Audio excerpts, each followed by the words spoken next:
आपने खैबर पख्तूनख्वा का शिकवा किया, हम सिंध में बैठे हैं, तो अगर आप सिंध की तरफ तवज्जो करें, कभी आप कराची तशरीफ़ लाइए, कभी आप देही सिंध का दौरा करें, तो गालिबन आपको भी बड़ा दुख होगा कि भाई आपकी जो सबसे अजीज़ तरीन इत्तेहादी जो यहाँ पर बैठी है, तो उसने क्या किया यहाँ पर इंफ्रास्ट्रक्चर के साथ, यहाँ पर क्या किया है उन्होंने, तो अमन ओमान के साथ, मतलब है, तो ये दुख तो बहुत सारे सूबों में। मेरी ये इस्तदा है कि अगर हमने मुकाबला करना है, बजाय ये कि हम एक दूसरे को लान तान करते रहें, 3 सूबों में 3 मुख्तलिफ जमातों की हुकूमत है, आए गवर्नेंस का मुकाबला करते हैं, आए कहते हैं कि कौन बेहतर सेहत देगा, कौन बेहतर तालीम देगा, कौन बेहतर अमन-ओ-मान देगा, कौन बेहतर इंफ्रास्ट्रक्चर देगा, इसका मुकाबला करें, बजाय ये कि एक दूसरे की हैसियत तस्लीम ना करके मुस्तकिल तौर पर तनाव और जहरीली फजा का। अच्छा, क्या उसके लिए आप नहीं समझते कि जरूरी है कि भाई जहाँ मतलब है ना कि उनकी जो सेकंड ईयर क़यादत से बात करें, इमरान खान को बरह रास्त इंगेज किया जाए, उनसे बात की जाए, क्या क्या इसमें कबाहत है? जी देखिए, असल में इशू ये है कि ये बात अभी वाजे होनी है कि दोनों, अगर मसलन हुकूमती जमातें जो हैं जो 69% वोट रखती हैं और 31% तहरीक इंसाफ है, ये मेज पर मुज़ाकरात के क्या लेकर आते हैं, एक दूसरे को क्या दे सकते हैं, ये तो आप जैसे अक्लमंद लोग हमें बताएंगे कि टेबल पर क्या होना चाहिए जिसकी बुनियाद पर ये अंडरस्टैंडिंग, क्योंकि अभी तक ये वादे नहीं है कि बजाय तहरीक इंसाफ के पास हुकूमत को देने के लिए सिर्फ एक चीज है, और वो ये है कि जी हम सड़कों पर आकर जो है गोल गपाड़ा नहीं करेंगे, हम बदअमनी नहीं करेंगे, हम आगे जिस तरह इन्होंने 26 नवंबर को 5 रेंजर्स और 1 पुलिसमैन को शहीद किया, हम ऐसा काम नहीं करेंगे, और हम जो है वो अब आईनी तरीके से आगे बढ़ेंगे। उसके अलावा वो हुकूमत को क्या ऑफर कर सकते हैं, ये बात एक बड़े मुश्किल सवाल है। ये मुश्किल सवाल है, लेकिन ज़ाहिर है कि मज़ाहमत तो हो रही है, पाकिस्तान की सियासत में टेढ़ापन है, तो हम क्या पूरी दुनिया कहती है कि जी टेढ़ापन है, इस वक्त यहाँ पे कशीदगी है, तनाव है, वो तो मतलब है अगर हमें नज़र नहीं आ रहा तो बड़ा मसला है। जी अदब से कहूँगा कि कशीदगी और तनाव जो है, अपोजिशन की मौजूदगी कशीदगी नहीं,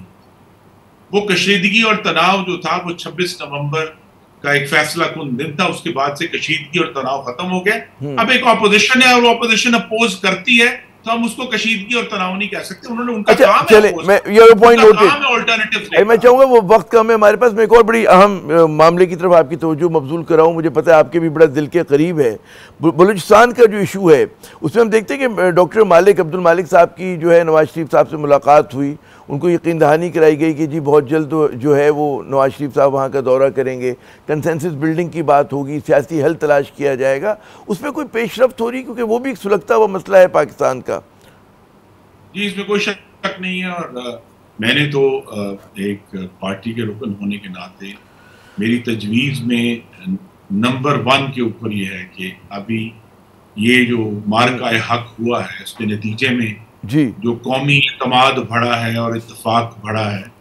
उसका पहला जो नतीजा है वो बलूचिस्तान होना चाहिए, और वहाँ 2-3 काम है जो करने हैं। एक तो ये है कि जो मिसिंग पर्सन का मामला है उसको शफाफ तरीके से आप हल करें, उसके लिए चाहे आपको साजी करनी पड़े, एमनेस्टी देनी पड़े, वो दें। दूसरा ये है कि इस बात को यकीनी बनाए कि बलूचिस्तान के जो तरक्याती फंड है वो हर जो उसका जिला है उसका जितना हिस्सा है उस तक पहुंचे, और वो सिर्फ कोयटा में उनकी बंदर पांच ना हो। और तीसरा ये है कि अगर हम बलूचिस्तान में आने वाले महीनों में अमन कर पाए तो फिर बलूचिस्तान में अगले साल के आगाज में जो बल्दियाती इंतखाबात हैं वो हो जाने चाहिए, ताकि वहाँ की जो लोकल सतह की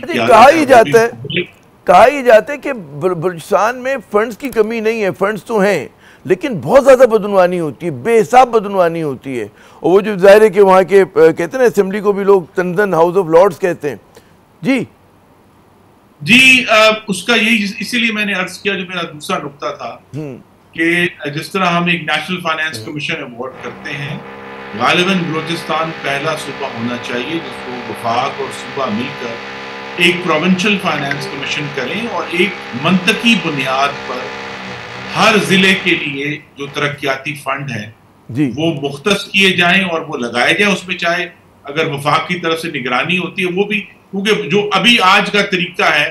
वो तो फिर वो वसाइल बलूचिस्तान में रहने वाले मेरे भाइयों और बहनों तक, ग्रास रूट्स तक तो नहीं पहुंच रहे, वो कोयटा में ही जो है इधर उधर हो जाते हैं। तो उनको इस बात को यकीनी बनाना है कि वो तुरबत में और लसबेला में और गवादर में जहां जहां जो मुख्तलिफ जिले हैं, पुजदार है,